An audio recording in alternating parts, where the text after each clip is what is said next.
Good morning ASHA గారు, good morning. Saida గారు, పగ్గా చేపట్టిన వెంటనే ఏఐసిసి బాధ్యతలు చేపట్టిన వెంటనే ఏఐసిసి చీఫ్ గా ఒక్కసారిగా పొలిటికల్ మారిపోయింది అనుకోవచ్చు ఏపీలో పొలిటికల్ సీన్ అనేది. ఎందుకంటే ఇప్పటి వరకు ఏదో సజ్జల రామకృష్ణారెడ్డి కావచ్చు, వైసీపీ నేతలు కావచ్చు, టీడీపీకి ఆఖరి అసలు షర్మిల టీడీపీతో పాటు పొత్తులో వెళ్ళబోతున్నారు, ఈ విధంగా ఉన్నటువంటి వెర్షన్ కాస్త అటు జగన్ ని ఇటు చంద్రబాబుని ఇద్దరిని కూడా విమర్శలు చేస్తూ ముందుకైతే వెళ్ళారు షర్మిల. ఇంకా అదేవిధంగా ఇచ్చాపురం నుంచి రాష్ట్రంలో అంటే ప్రజలను కలుస్తూ ముందుకు వెళ్ళబోతున్నారు.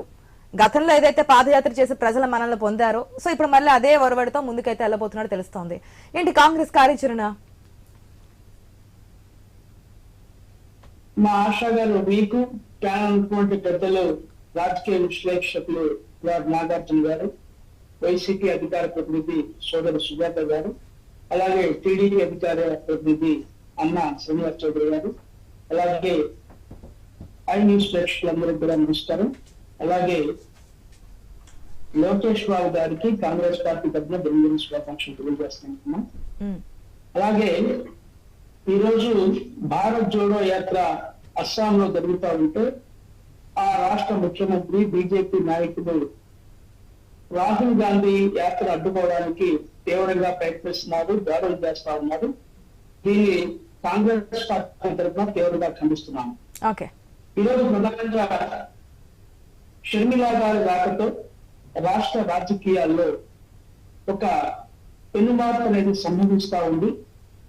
కాంగ్రెస్ పార్టీకి ఏమీ లేదు అనేటువంటి వాదులందరూ కూడా ఈరోజు కాంగ్రెస్ పార్టీ రాష్ట్రంలో బలపడుతుంది అనే విధంగా చర్చలు జరుగుతూ ఉన్నాయన్న. ఈ సందర్భంగా ముఖ్య విషయం చెప్తారు.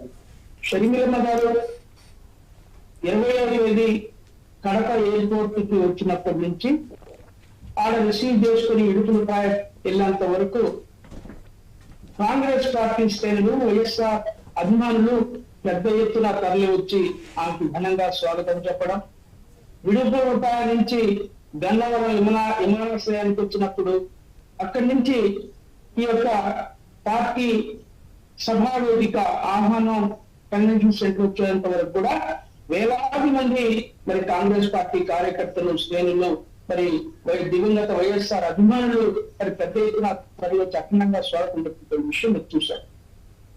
ఇక్కడ ఒక విషయం కూడా మీరు గమనించాలని, ఆమె కాన్వాయ్ని మరి పోలీసులు అడ్డుకున్నటువంటి పరిస్థితి కూడా మనం చూసాం. ఇంతకంటే దుర్మార్గం మరి ఏదైనా ఉందని అడుగుతారు. ఎప్పుడైతే కాన్వాయ్ని అడ్డుకున్నారో షర్మిలమ్మ కాన్వాయ్ని, మరి అదే సంకేతం కాంగ్రెస్ పార్టీ రాష్ట్రంలో మరి ఒక ప్రబలమైనటువంటి శక్తిగా, ఒక 2023 ఎన్నికల్లో ఒక ప్రబలమైన శక్తిగా ఎదుగుతున్నానని నిదర్శనం అని చెప్పి సంకేతం అని చెప్పి మేము భావిస్తున్నామమ్మా. ఎందుకంటే మీరు గమనిస్తా ఉన్నారు, ఈరోజు ఈ 4.5 సంవత్సరాల కాలంలో, 5 సంవత్సరాల కాలంలో జగన్మోహన్ రెడ్డి గారు పూర్తిగా వైఫల్యం చెందారు. మా ఓట్ బ్యాంక్ అంతా కూడా వైఎస్ఆర్సీపీ దగ్గర ఉంది. ఆ వైసీపీ ఉన్నటువంటి ఓట్ బ్యాంక్ అంతా కూడా కాంగ్రెస్ పార్టీకి వెళ్ళి ట్రాన్స్ఫర్ అవుతా ఉంది. దీన్ని మీరు గమనించాలని చెప్పి కోరుతా ఉన్నా. ఈ రోజు ఆగారు రామకృష్ణారెడ్డి గారు కాదు, అనేక మంది శాసనసభ్యులు, మాజీ శాసనసభ్యులు, మాజీ మంత్రులు ఈ రోజు కాంగ్రెస్ పార్టీలో రావడానికి మరి ఇప్పటికే చర్చలు జరుగుతా ఉన్నాయి. వారందరూ కూడా మరి త్వరలోనే కాంగ్రెస్ పార్టీలోకి రాబోతా ఉన్నారు. అలాగే షర్మిలమ్మ గారు ఈ రోజు నుంచి ఇచ్చాపురం నుంచి మరి యాత్ర మొదలు పెట్టారు. రోజుకు 3 జిల్లాలు చొప్పున 9 చంద్రబాబు వదిలినటువంటి ఆఖరి అస్త్రం ఇది షర్మిల అంటున్నారు. నిజంగానే షర్మిల కాంగ్రెస్ పార్టీలో జాయిన్ కావడానికి చంద్రబాబు ప్రమేయం ఏమైనా ఉందా ఏపీ పాలిటిక్స్ లో? అమ్మా, ఇవన్నీ కూడా ఏదో చాతగాని మాటలు మాట్లాడుతూ ఉన్నారు. వాస్తవంగా చంద్రబాబుకి కాంగ్రెస్ పార్టీకి ఎలాంటి సంబంధం లేదు. మొన్నటిదాకా పవన్ కళ్యాణ్ మీద ఆడిపోసుకున్నారు ఈ వైసీపీ వాళ్ళు.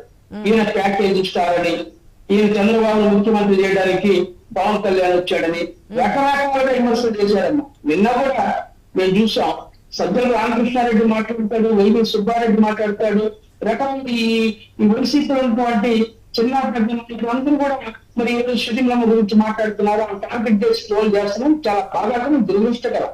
కాంగ్రెస్ పార్టీ జాతీయ పార్టీ, చంద్రబాబు పవన్ కళ్యాణ్ సంబంధం ఉంటుంది.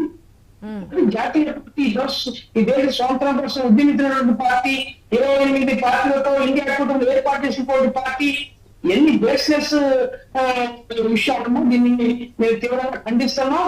చంద్రబాబు మరి షర్మిలమ్మని కాంగ్రెస్ పార్టీలో పంపించాల్సిన అవసరం ఏమన్నా?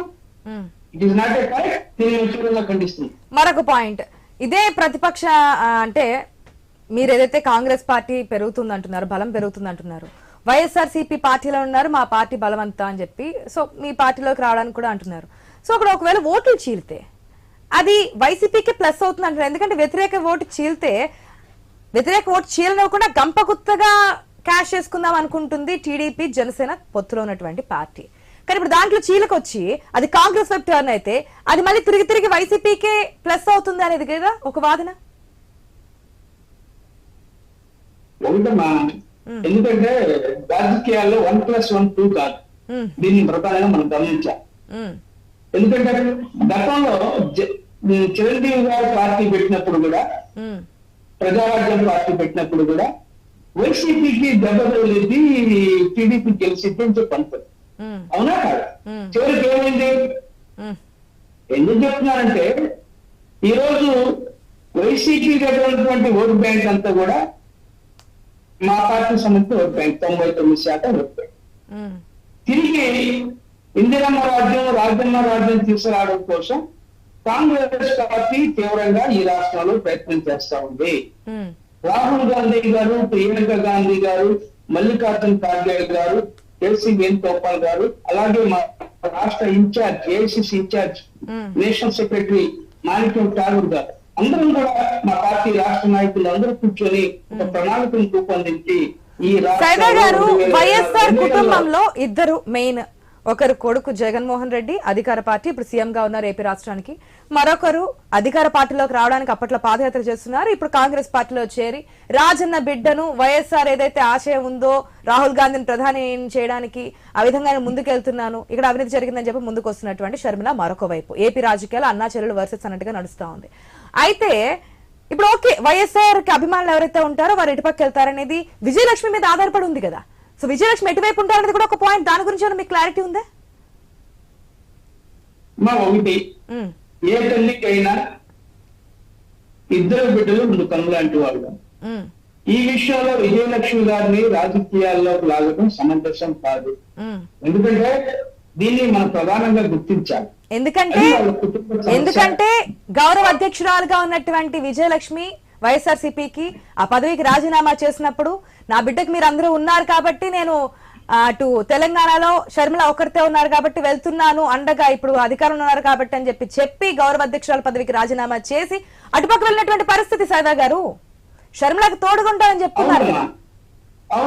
అవునమ్మా, వాస్తవమే. ఎందుకంటే ఆ రోజున్నటువంటి పరిస్థితుల దృష్ట్యా ఆమె తెలంగాణ కోడలిగా షర్మిలమ్మ గారు అక్కడికి వెళ్ళడం జరిగింది. అక్కడ పార్టీని స్థాపించింది. అక్కడ కేసీఆర్ మీద ఒక మంచి పోరాటం చేసింది. ఆమె యొక్క లీడర్షిప్ ని, క్రెడిబిలిటీని అక్కడ సంపాదించుకుంది. అదే విధంగా ఆమె పార్టీని కాంగ్రెస్ లో విలీనం చేసి కాంగ్రెస్ పార్టీ పగ్గాలు పిసిసి అధ్యక్షురాలుగా పగ్గాలు చేపట్టి ఈరోజు కాంగ్రెస్ పార్టీలో పనిచేస్తా ఉందా. ఇప్పుడు విజయమ్మ గారు మీరు చెప్పినట్టుగా వైసీపీకి రాజీనామా చేసినట్టు ఆమె న్యూట్రల్ గా ఉండొచ్చు, లేదు పరిస్థితుల్లో మరి అవసరమైతే ఆడబిడ్డకి శ్రీమమ్మ పక్షాన వచ్చి పనిచేయొచ్చు, చెప్పలేము. అప్పుడున్నటువంటి మార్పులు